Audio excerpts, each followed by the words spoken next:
क्या सच में मुसलमानों के पूर्वज गुरु शुक्राचार्य थे? हमेशा से यह बहस का विषय रहा है कि मुसलमानों के पूर्वज क्या वाकई में हिंदू ही थे।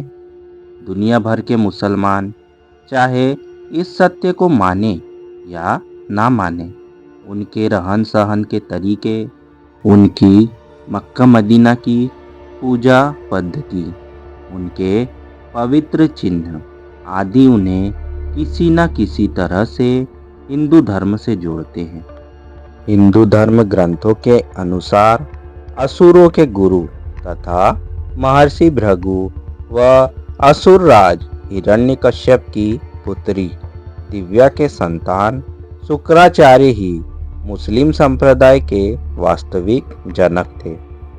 शुक्राचार्य ने राक्षसों का वंश बचाने के लिए भगवान शिव की आराधना की, जिससे प्रसन्न होकर शिव जी ने अपना स्वरूप शिवलिंग शुक्राचार्य को प्रदान कर वैष्णवों से दूर रखने को कहा।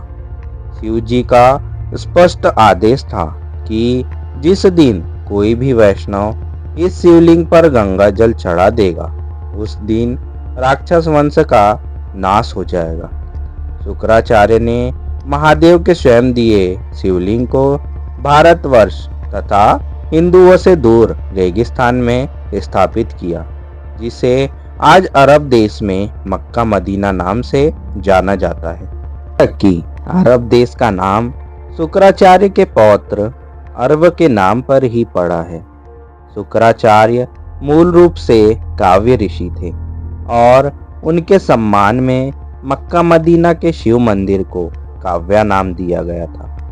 कालांतर में काव्या नाम विकृत होकर काबा बन गया, इसे मुसलमानों का सबसे पवित्र स्थल माना जाता है। अरबी भाषा में शुक्र का मतलब महान माना जाता है और शुक्रम अर्थात शुक्रिया अथवा धन्यवाद शब्दों का जन्म भी गुरु शुक्राचार्य के नाम पर ही हुआ है।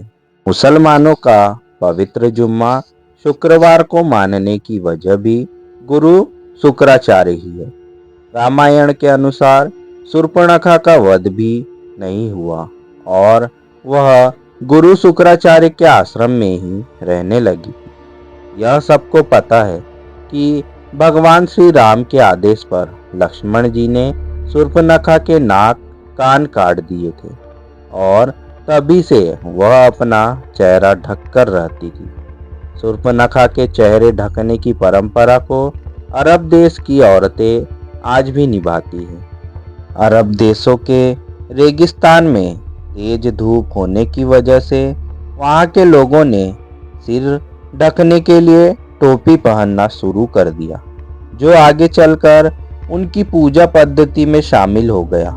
रेगिस्तान में उपजाऊ जमीन, अनाज आदि के अभाव में लोगों ने जानवरों को मारकर खाना शुरू किया और इस हत्या को कुर्बानी का नाम दिया गया। इंसानों को मरने के बाद उन्हें जमीन में दफन करने की परंपरा शुरू हुई, जिसका मुख्य कारण रेगिस्तान में जलने योग्य लकड़ी का ना होना था।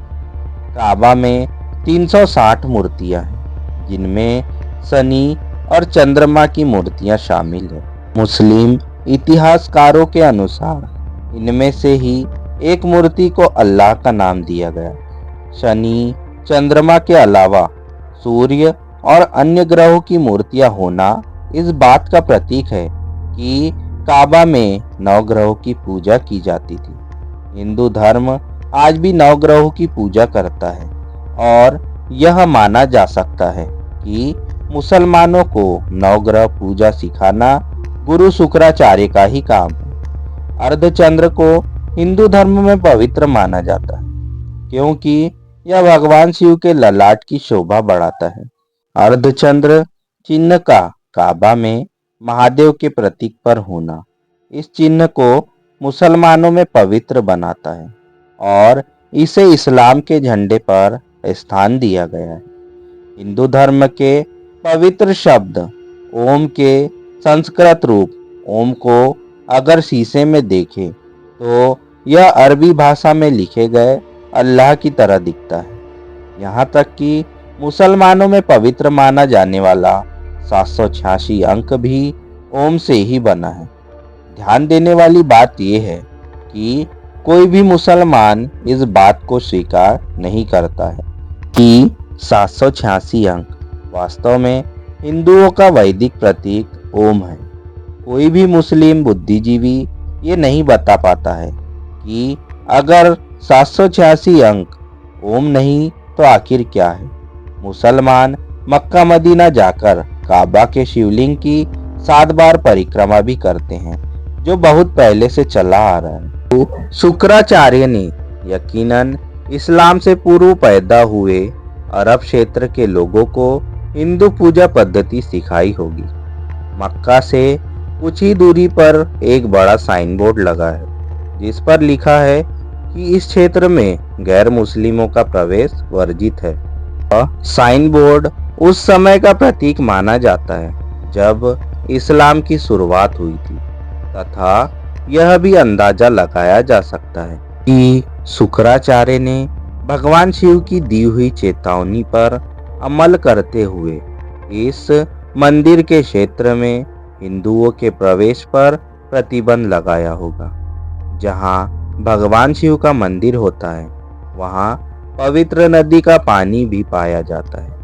हिंदू मंदिरों की यह परंपरा भी काबा से जुड़ी हुई है और मंदिर के साथ ही पवित्र पानी का स्रोत भी स्थित है, जिसे जमजम पानी के नाम से जाना जाता है। दोस्तों, ये है वे कई प्रमाण जिससे पता लगता है कि मुसलमानों के पूर्वज गुरु शुक्राचार्य ही थे।